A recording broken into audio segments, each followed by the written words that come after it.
주식심화론 오늘 첫 번째 주제 화면으로 확인해 보겠습니다. 오늘의 주제는 성큼 다가온 수소 경제 성장성 및 투자 전략은 시장의 분위기가 계속해서 더 어두워지고 있습니다. 오늘 또 라운드 넘버의 테스트 들어가는 구간 나오고 있는데 이럴 때일수록 이제 경험치로 봤을 때는 더욱더 종목을 잘 살펴보고 또 내용을 잘 깊게 들여다봐야 되는 시간이고요.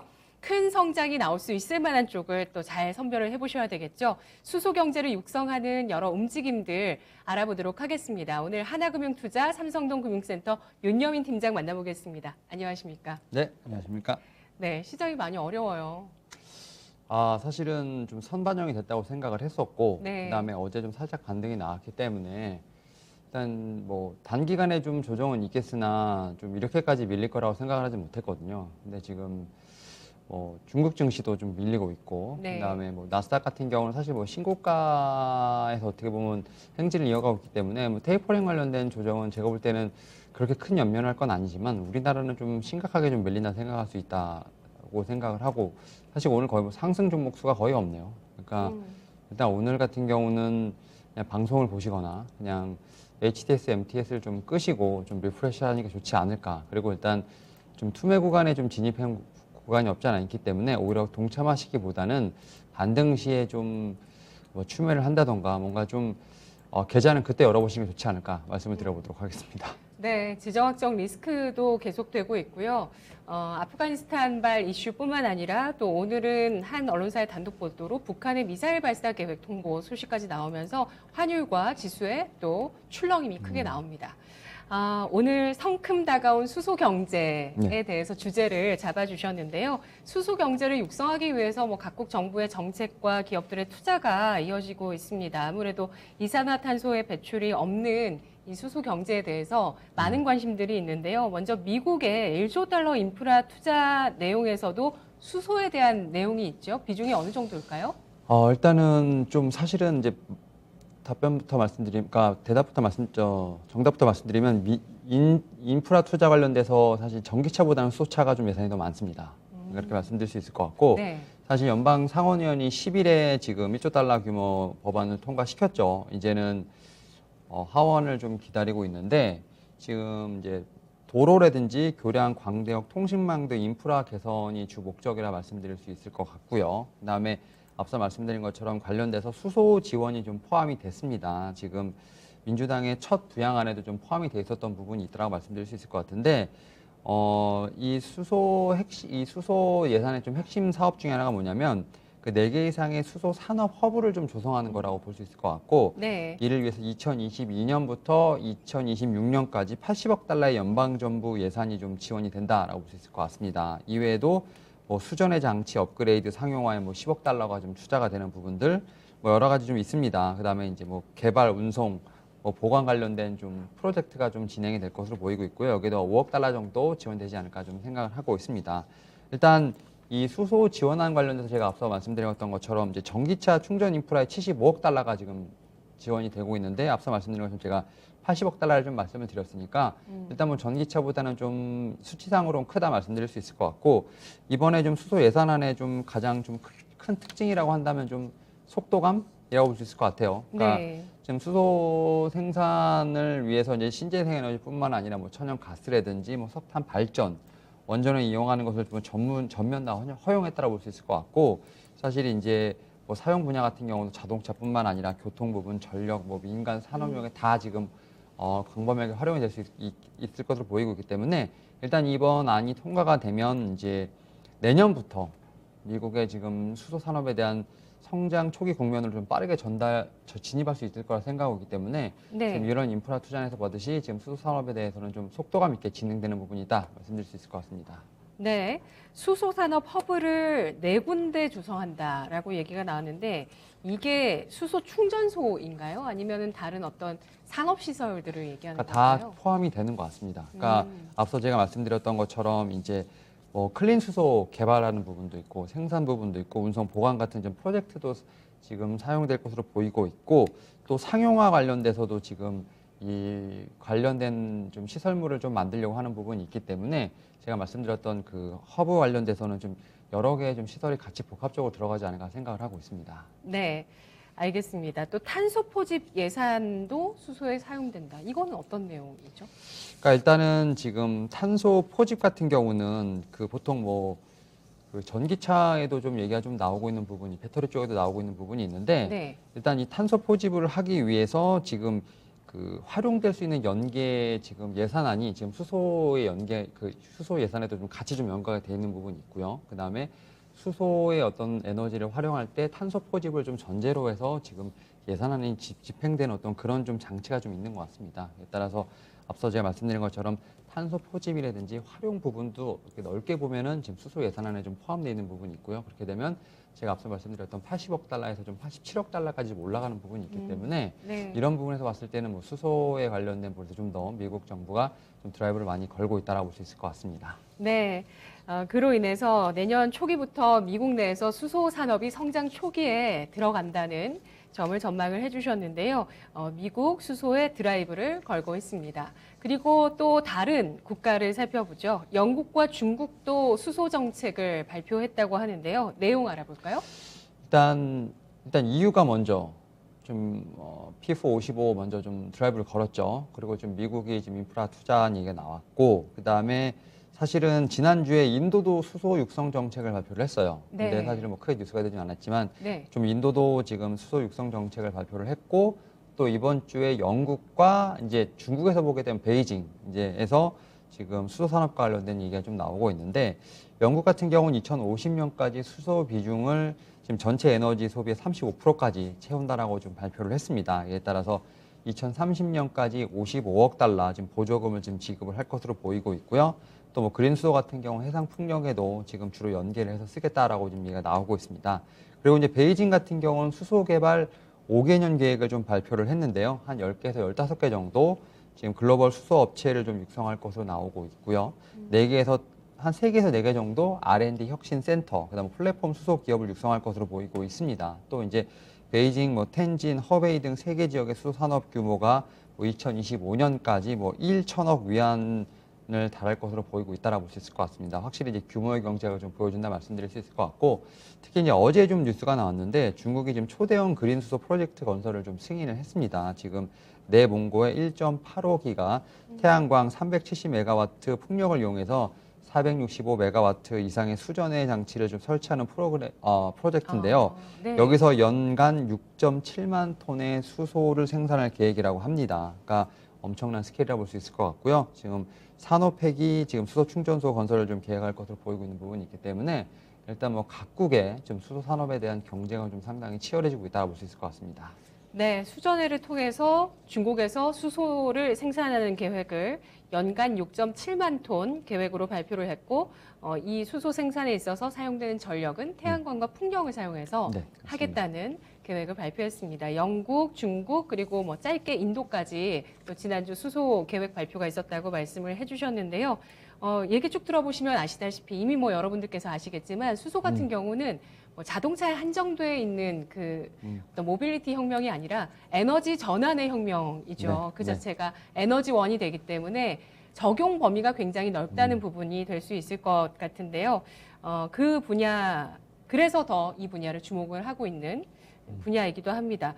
그런데 언제 과연 좀 더 활성화돼서 우리 삶에 좀 더 가까이 느껴지게 될지 국내도 한번 좀 살펴보도록 하겠습니다. 수소 경제의 그 진입 속도는 어느 정도로 평가하시는지 궁금하네요. 일단 저는 내년 하반기 정도면 약간 좀 느낄 수 있지 않을까 좀 생각을 하고 있는 게, 말씀하셨던 것처럼 이제 우리나라 정부도 2019년에 수소 경제 활성화 로드맵 1.0을 발표를 했고, 네. 올 3분기에 이제 2.0 로드맵을 좀 발표할 것으로 보이고 있습니다. 특히 이제 우리나라에서 신경 쓰고 있는 것 중에 하나가 뭐냐면 수소 연료 전지인데요. 이제 네. 화학 에너지를 직접 전기로 변하는 방식이라고 볼 수 있을 것 같고요. 지금 발전 효율도 상당히 높고 이제 환경 오염도 없다라고 볼 수 있을 것 같습니다. 특히 이제 이 지금 수소 연료 전지가 지금 시장이 상당히 빨리 커가고 있다고 볼 수 있을 것 같은데, 지금 보고서에 따르면 지금 세계 수소 연료 전지 시장 같은 경우는 규모가 2018년에 한 7억만 와트에서 2023년에 24만 와트가 되면서 연평균 한 25% 정도 성장을 하고 있고, 이제 그거를 비용으로 따지면 2016년에 한 41조 정도 되는데 2030년에는 41조 정도, 거의 뭐 40배 이상 좀 크지 않을까 생각을 하고 있는 상황입니다. 그리고 이제 말씀하셨던 것처럼 이제 이 수소 연료 전지가 이제 자동차 중심에서 이제는 뭐 선박, 열차, 뭐 건설 기계 등 지금 다양한 부분으로 좀 확대가 되고 있고요. 발전용 수요도 커질 것으로 예상이 되고 있다 말씀드릴 수 있을 것 같습니다. 제가 이제 앞서 내년에 좀 느낄 수 있다라고 말씀드렸던 부분 중에 하나가 뭐냐면 민간 기업들이 많이 좀 개발을 하고 있는데 이제 네. 현대자동차가 현대 로템과 함께 이제 수소 전기 트램을 2023년부터 상용화하기로 지금 예상이 되어 있습니다. 그리고 일단 2030년까지는 뭐 수소 전기차 뭐 관련돼서 수소 이제 철도 차량 기술이 좀 적용되지 않을까 좀 생각을 하고 있고 네, 또 현대차 그룹은 내부에 이제 네. 자동차, 뭐 네. 트램 이런 식으로 밸류 체인을 갖춰나가고 있어요. 맞습니다. 예. 거기다 또 선박과 관련돼서 현대 글로벌 서비스, 뭐 한국 선급 같은 데서 내년 하반기부터 지금 친환경 선박용 수소연료 전지 시스템 패키지를 개발을 했기 때문에 일단 선박과 관련돼서는 내년 하반기부터 좀 적용이 되지 않을까 좀 싶고 2023년 정도부터는 좀 수소 전기 트램을 좀 탈 수 있지 않을까. 그래서 제가 볼 때 내년 하반기 정도부터는 좀 몸소 체험할 수 있는 그런 좀 시대가 오지 않을까 생각하고 있습니다. 네, 그렇습니다. 말씀해주신 그런 현대차 그룹뿐만 아니라 이 수소 연료 전지 시장이 판이 커지게 되면서 대기업들이 너나 할 것 없이 뛰어드는 분야이기도 합니다. SK, 롯데, 한화, 효성, 각국 글로벌적으로도 연계를 해서 콜라보를 해서 수소 산업을 열어 나가고 있습니다. 지역별로도 굉장히 수소에 대한 투자들이 눈에 띄고 있어요. 저는 저 처음에는 충남 쪽에 그 산업단지 쪽에 수소 관련해서 이런 게 있구나 이런 생각했는데 전국적으로 다 수소 관련한 클러스터들이 형성이 돼 있고요. 강원도 같은 경우도 6조 원의 투자 계획 발표가 있었더라고요. 예, 일단 강원도가 좀 상당히 세게 좀 드라이브를 거는 것 같아요. 네. 2030년까지 약 10년간 수소 산업에 6조 이상을 본격적으로 좀 투자할 것으로 보이고 있는데 액화수소 산업을 이제 제가 볼 때는 이제 강원도는 미래 먹거리로 선정을 하지 않았나 좀 생각을 하고 있고 네. 일단 한 3개 정도 분야에 나눠서 지금 투자를 하지 않을까 생각을 하고 있습니다. 이제 뭐 생활 속의 수소, 산업에서의 수소, 그다음에 SOC에서의 수소 이렇게 3개 분야로 나눠서 한 6조 1천억 이상이 좀 투자될 것으로 보이고 있는데 뭐 생활에서의 수소 같은 경우는 우리가 이제 흔히 말하는 뭐 전기차 관련된 부분들, 뭐 미래차 관련된 부분이 대부분을 차지한다 볼 수 있을 것 같고요. 뭐 2030년까지 승용차 이제 5만 대, 버스 250대, 뭐 택시 450대 등의 어떤 수소 전기차를 미래차로 보급을 할 계획이라고 지금 나오고 있습니다. 또 이제 뭐 춘천, 동해, 태백, 속초, 삼척 이런 도시에서 지금 총 1,800kg의 수소를 생산할 수 있는 시설을 좀 갖추겠다라고 좀 청사진이 나와 있기 때문에 아마 이 생활 속의 수소에 한 2조 5천억 정도가 좀 투입되지 않을까 좀 생각을 하고 있고 또 두 번째로 산업 측면에서 한 6,600억 정도가 좀 투입이 될 것으로 보이고 있습니다. 특히 이제 동해랑 삼척 쪽에 액화수소 저장 운송 클러스터를 좀 조성할 계획이라고 하고 있고 올해 안에 지금 정부에서 예비 타당성 조사를 좀 하겠다라고 좀 얘기가 나와 있는 상황입니다. 그리고 일단 마지막으로 SOC 관련돼서 좀 가장 예산이 크게 투입될 것으로 보이고 있는데 한 약 3조 정도, 한 2조 9천억 정도가 투입될 것으로 보이고 있는데 지금 수소 발전 단지라든지 수소 관광 단지 좀 대규모를 조성한다고 지금 청사진이 나와 있는 상황입니다. 뭐 아직까지 좀 도시가 정확하게 좀 지정되진 않았습니다만 지금 SOC 관련된 쪽에서도 수소 산업도 좀 충분히 크게 지금 강원도에서 보고 있고요. 예산을 좀 크게 투입하려고 하고 있는 상황이라 말씀드릴 수 있을 것 같습니다. 네. 수소로 발전 단지도 세우고 관광 단지도 세울 수 있군요. 네, 굉장히 맞습니다. 궁금해집니다. 수소로 어떤 관광 단지가 만들어질 수 있을지. 수소 도시 자체도 세 곳을 건설한다고 하면서 강원도가 수소 어떤 대표 도로 변신을 꾀하고 있습니다. 네, 이렇게 정부 또 각 지역 지자체, 기업들이 다양한 노력들을 하고 있고요. 특히 미국 쪽의 모멘텀에 대해서 더 주목할 수밖에 없을 것 같아요. 어쨌든 선진국이고, 네.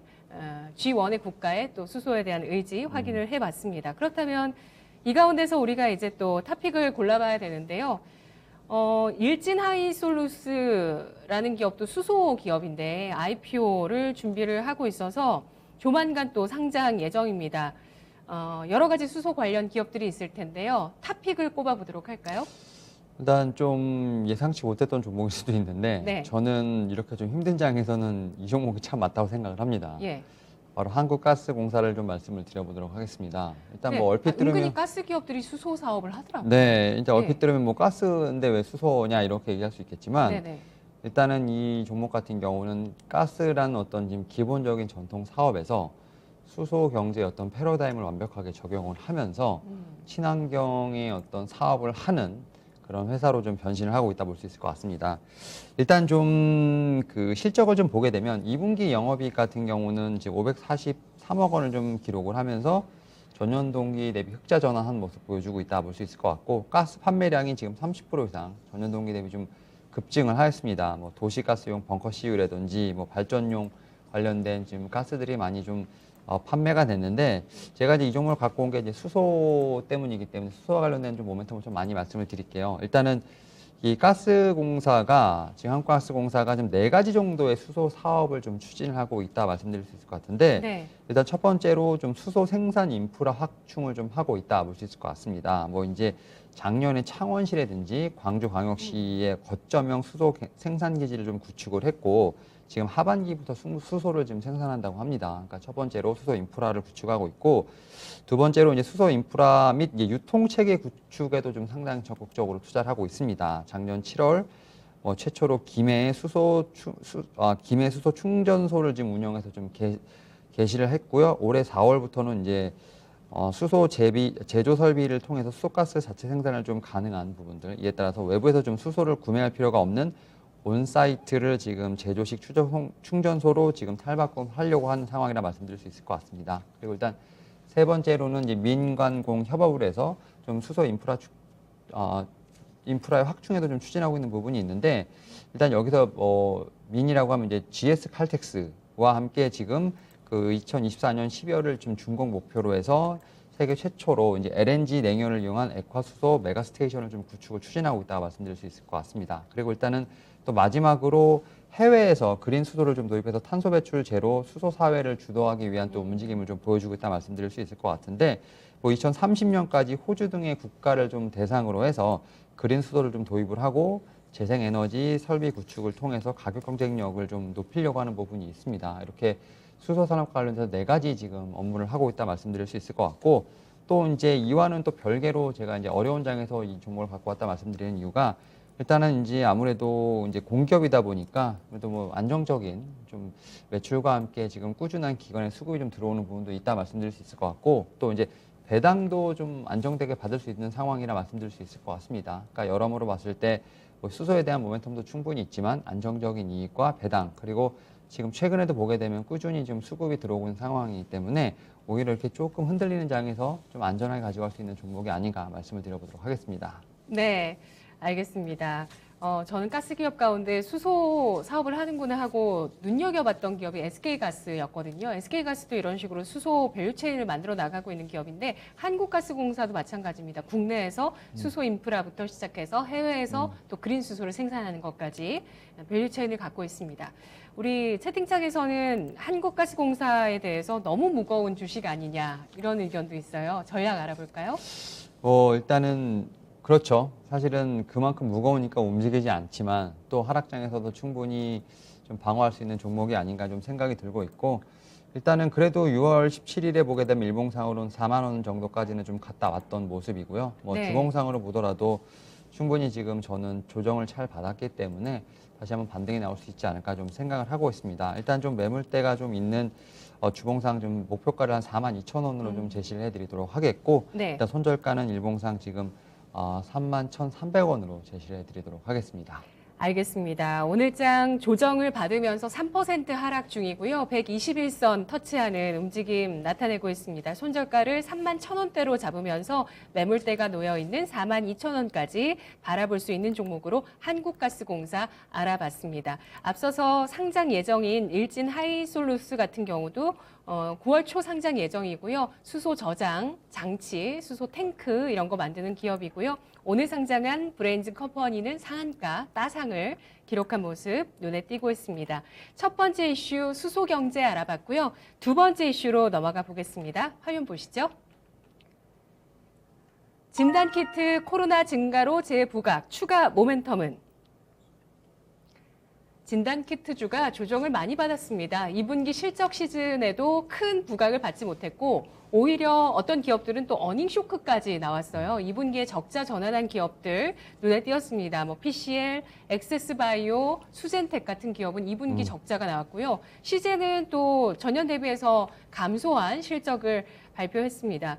그런데 최근 들어서 다시 코로나19 확진자가 급증하게 되면서 수출 지표에서 진단키트 수출액의 증가세가 나타나고 있는데요. 먼저 코로나19 확진자 추이부터 알아볼게요. 사실 제가 이제 이 원고를 준비할 때까지만 하더라도 그래도 좀 델타 변이 관련된 뭐 뉴스부터 시작해서 좀 확진자가 조금은 잡히는 모습을 나오지 않나 생각을 하고 있었는데 네.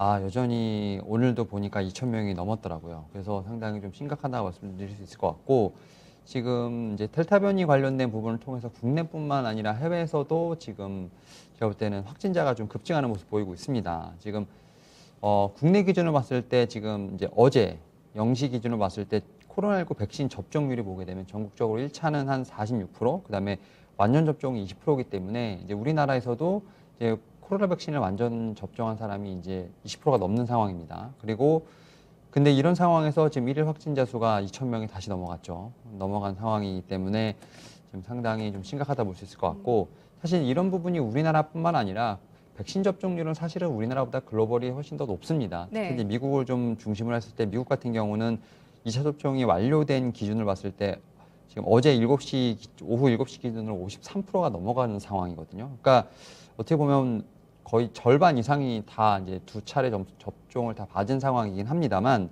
미국 역시 지금 1일 확진자가 뭐 최근에 17만 명이 넘어가고 있고요. 그다음에 그 가운데서 거의 대부분이 델타 변이 거의 그렇죠. 예. 거의 대부분이 백신을 맞지 않은 사람. 막지 않은 사람이기도 합니다. 물론 예, 이제 그래서 나왔다더라고요. 네, 뭐 맞은 사람 중에서 일부분도 있긴 합니다만 예. 그래도 일단은 17만 명이라는 숫자를 보게 된다면 여전히 좀 너무 높은 수치라고 말씀드릴 수 있을 것 같고 하루 사망자가 지금 1,000명을 넘어서는 상황이라고 말씀드릴 수 있을 것 같습니다. 미국 같은 경우는. 그러다 보니까 지금 사실은 이제 한 5월 달, 그러니까 거의 한 3월부터 시작해서 5개월 정도까지는 수치가 잘 잡혔는데 사망자가요? 네, 예. 지금 이제 델타 변이가 확산이 되면서 지난달 초부터 다시 사망자의 숫자가 지금 다시 반등을 하고 있습니다. 이에 따라서 지금 사망자가 거의 1,000명을 넘어가는 모습을 좀 보여주면서 미국도 지금 상당히 좀 심각하지 않나라고 생각을 하고 있습니다. 네. 그래서 관세청 자료를 보면 수출입 그 내용에서 국내 진단키트 수출액이 지난 4월까지 했을 때는 좀 급감하다가 5월부터 델타 변이 바이러스가 확산이 되기 시작하면서 다시 진단키트의 수출 금액이 상승세를 타고 있다는 소식도 나오고 있고요. 뿐만 아니라 람다 변이에 대해서도 우려감이 상당히 큰데 이게 치명률이 델타보다도 더 높다고 해서 많이들 우려를 하셨는데 람다 변이가 31개국에서 발견됐다고 해요. 위험성 알아볼까요? 예, 일단은 지금 지난 7월에 WTO에서 세계 31개국에서 람다 변이 좀 보고가 됐습니다. 일단은 지난해 10월 페루에서 처음으로 지금 발견이 됐고 그때는 이제 관심 변이로만 지정을 했기 때문에 큰 이제 어떻게 보면 관심이 없었습니다만 지금 최근에 람다 변이가 우세화종으로 좀 관철되고 있습니다. 남아메리카 쪽에서 좀 우세화가 되고 있고 네. 페루 지역에서는 람다 변이로 인한 좀 감염이 전체 코로나19 확진자의 81%, 아르헨티나는 37%로 지금 보고가 되고 있습니다. 여기에 지금 필리핀 같은 경우는 이틀 전에 첫 이제 확진자가 좀 나왔고요. 네. 일본 같은 경우는 지난달 그 올림픽 끝나고 예, 나서 맞아요. 좀 얘기가 나왔잖아요. 그죠? 네. 그래서 그리고 뭐 미국 같은 경우도 7월에 텍사스주에서 첫 환자가 좀 보고된 이후에 한 1,000명 정도 감염자가 좀 발생을 하고 있는 상황입니다. 일단 우리나라 당국도 지금 상당히 경계를 하고 있는 상황이고요. 일단 뭐 아직까지는 우리나라는 지금 대책을 마련하는 것 뿐이지 람다 변이가 지금 나왔다라고 아직까지 저는 뉴스를 보지 못했습니다. 이에 따라서 어제 좀 정례 브리핑을 좀 했었는데요. 일단은 좀 람다 변이가 좀 있는 국가에 대해서는 좀 질병청에서 관리를 좀 따로 하겠다라고 좀 얘기가 나왔고 사실은 이제 내일 22일이죠. 22일 날 지금 수도권 4단계, 비수도권 3단계 거리두기가 지금 어떻게 보면 만료가 되는데 여기서 지금 어떻게 될 것인가에 대한 좀 연장할 것인가 이런 거에 대해서 지금 20일 내일 발표를 하기 때문에 이때 뭐 람다 변이에 관련된 좀 국가의 어떤 방역 대책도 좀 나오지 않을까 생각하고 있습니다. 네, 알겠습니다. 연준에서는 이 델타 변이 바이러스가 경제에 미치는 그 악영향에 대해서 아직은 불확실하다 이렇게 판단을 하더라고요. 그보다도 내년도에 계속해서 미국 경제가 좋아질 것에 대비해서 테이퍼링에 대해서 이제 7월 FOMC 의사록에서 내용이 나온 건데요. 이렇게 코로나가 확산이 되고 있는 부분이 하반기 경기의 불확실성으로 작용하고 있습니다. 그의 수혜주라고 볼 수 있는 진단키트주 같은 경우는 주가가 뭐 이게 확산됐다고 해서 다시 상승 추세를 타는 게 아니라 하락 추세 가운데 변동성이 나타나고 있는 것 같아요. 어떻습니까? 이 진단키트 관련된 종목들은 너무 이제 약간 단타 트레이딩의 어떤 종목이 대상이 되다 보니까 최근에는 좀 그랬는데 예. 사실 이제 코로나19 팬데믹 전까지만 해도 사실은 아무도 관심이 없던 섹터였는데 네.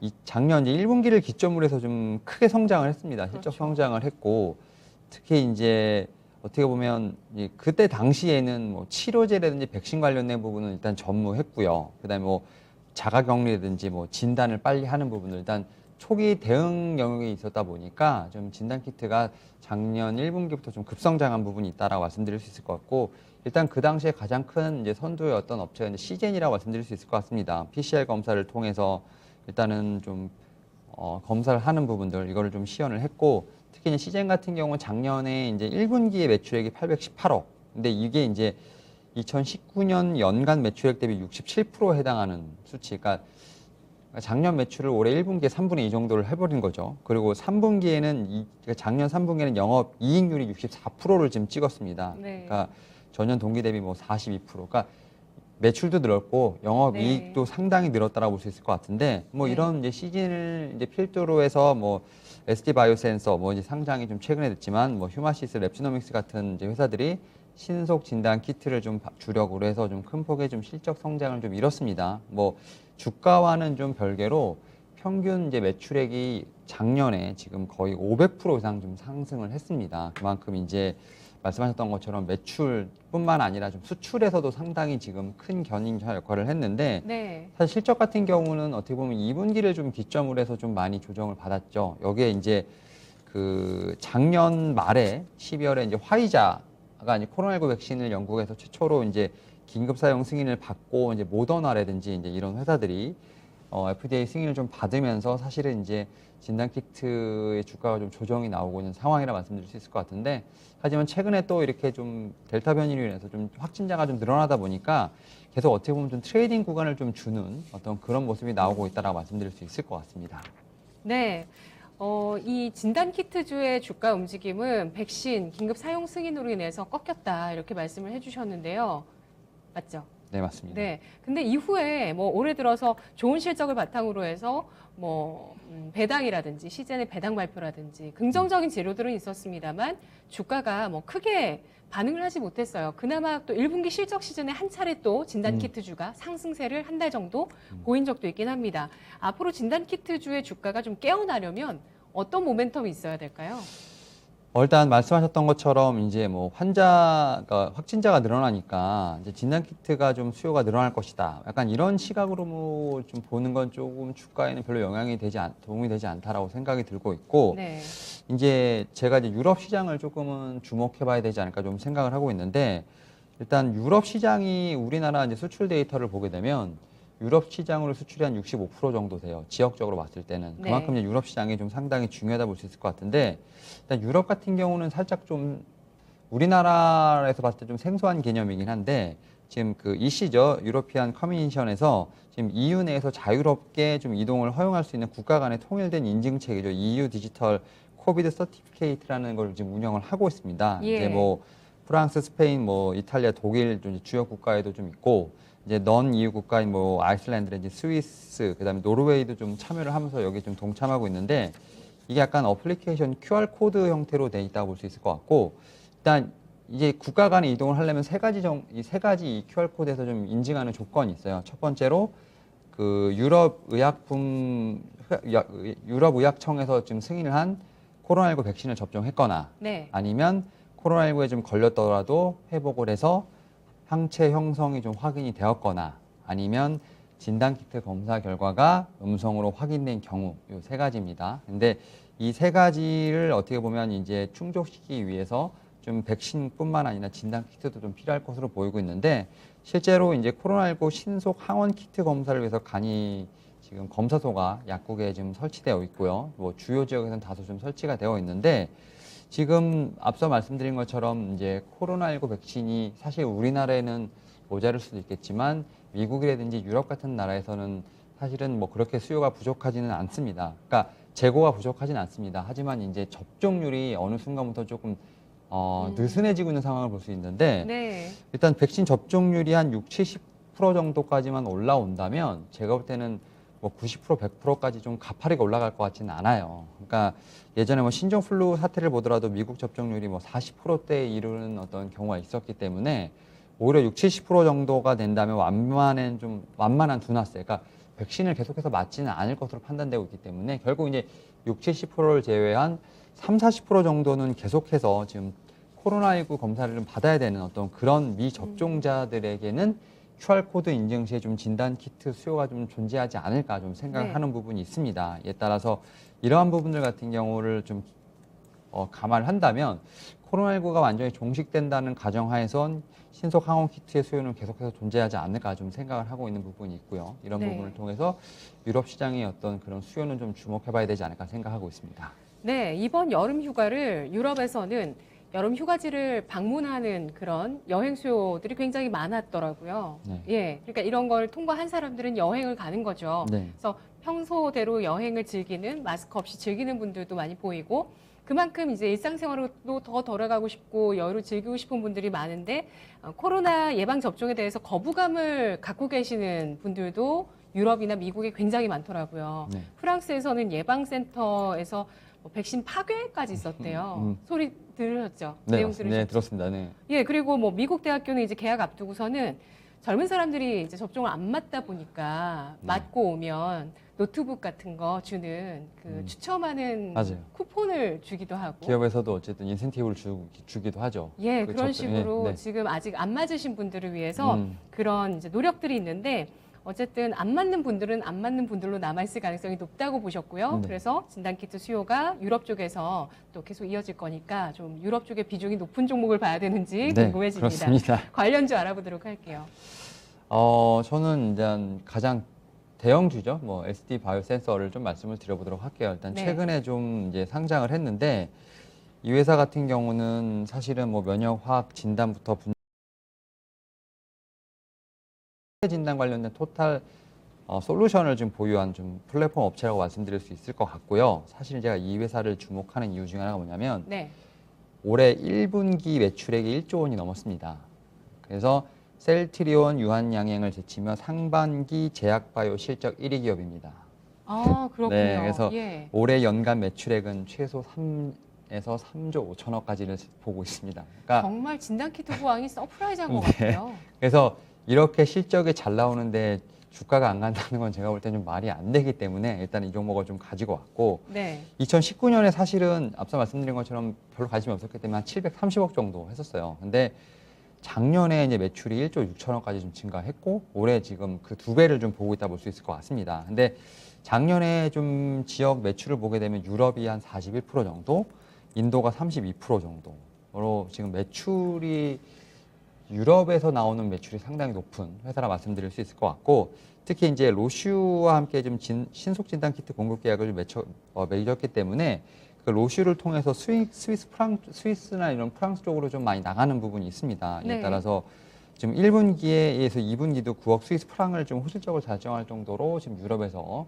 지금 진단 키트 관련된 매출이 상당히 높게 잡히고 있다라고 볼 수 있을 것 같습니다. 그리고 일단은 신속 진단 키트뿐만 아니라 POC 분자 진단 장비죠. 스탠다드 M도 중장기적으로 외형 성장이 좀 예상된다 말씀드릴 수 있습니다. 이에 따라서 사실은 이 종목 같은 경우는 최근에 좀 신규 상장을 하고 좀 어떻게 보면 진폭이 있죠. 뭐 진단키트 같은 경우 아무래도 제약바이오 쪽이다 보니까 진폭이 있고 그 다음에 이제 신규 상장한 지 얼마 되지 않았기 때문에 보호 예수 물량뿐만 아니라 여러 가지 좀 그 이슈들이 있을 것 같습니다. 그리고 일단은 코스피 200에 편입이 되고 되면 11월에 또 MSCI 뭐 편입으로 의 주가 상승 가능성도 있고 여러 가지 좀 이슈들이 있어요. 이에 네. 따라서 일단 분명히 좀 변동성 크게 나올 것으로 보고 있는데 제가 볼 때는 지금 바닥이 지금 54,000원 정도인데 지금 바닥은 충분히 잡고 지금 있는 상황이기 때문에 네. 오히려 지금 시점에서는 충분히 좀 분할 매수 관점으로 접근해봐도 되지 않을까 좀 생각을 하고 있습니다.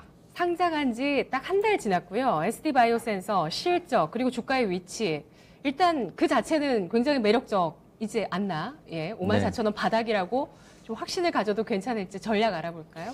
일단 저는 뭐 지금이라도 충분히 저는 분할 매수가 가능하지 않을까 좀 생각을 하고 있고 네. 일단은 좀 매수 주체를 보게 되면 일단은 최근에 이제 외인이랑 기관이 좀 많이 사고 있습니다.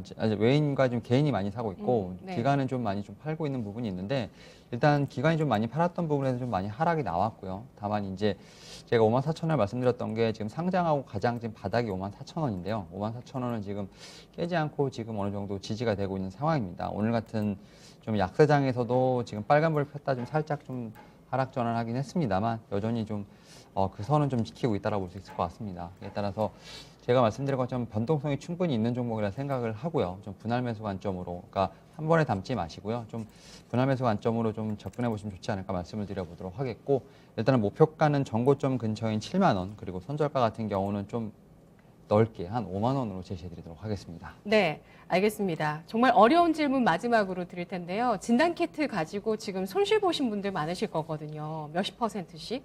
네. 그런 분들 SD바이오센서로 종목 교체하시는 것도 괜찮을까요? 사실 근데 진단 키트 관련된 종목들이 사실 이제 진단 키트만 있는 게 아니에요. 보니까 뭐 유전자 검사부터 맞아요. 시작해서 결핵, 뭐 센스, 네, 뭐 그러니까 뭐 암 진단키트. 진단부터 시작해서 이제 그런 진단들이 상당히 좀 광범위해지고 있는 상황이거든요. 네. 결국은 근데 저는 생각하기엔 나중에 게놈 프로젝트의 어떤 일환이 되지 않을까 싶어요. 초기 발단이 되지 않을까 싶기 때문에 일단은 제가 말씀드린 것처럼 너무 이제 트레이딩 관점으로 보게 되면 너무 좀 주가가 좀 번지기 힘든데 결국 진단키트도 결국 실적에 대한 부분이 모멘텀이 있다면 반드시 좀 반등이 나오지 않을까 좀 생각을 하고 있고 만약에 좀 여러 진단키트를 가지신 분들 같은 경우는 좀 종목을 압축하는 것도 하나의 방법이 되지 않을까 좀 생각하고 있습니다. 알겠습니다. 하지만 또 거대한 메가 트렌드 안에 진단키트가 놓여 있다는 부분들 또 주목을 해서 봐주셨는데요. 오늘 팀장님의 분석 여기까지 듣도록 하겠습니다. 잘 들었습니다, 팀장님. 네, 감사합니다. 고맙습니다. 네, 목요일장 오늘 낙폭이 코스닥이 2%까지 벌어지면서 현재 1000포인트 선을 이탈하는 모습입니다. 어제 원달러 환율 시장에는 당국의 개입 추정 물량이 들어오면서 어제는 또 원달러 환율이 하락했지만 오늘 다시 7원 정도 또 급등세를 보여주는데요. 시장 안정을 찾기까지는 시간이 필요할 것으로 보입니다. 대응 잘하시고요. 지금까지 저희가 투자에 도움될 수 있는 내용을 전해드렸습니다. 다만 주가의 상승과 하락을 보장하지 않는다는 점 유의하시면서 투자에 나가시죠. 오늘 순서 여기까지입니다. 시청해주신 여러분 고맙습니다.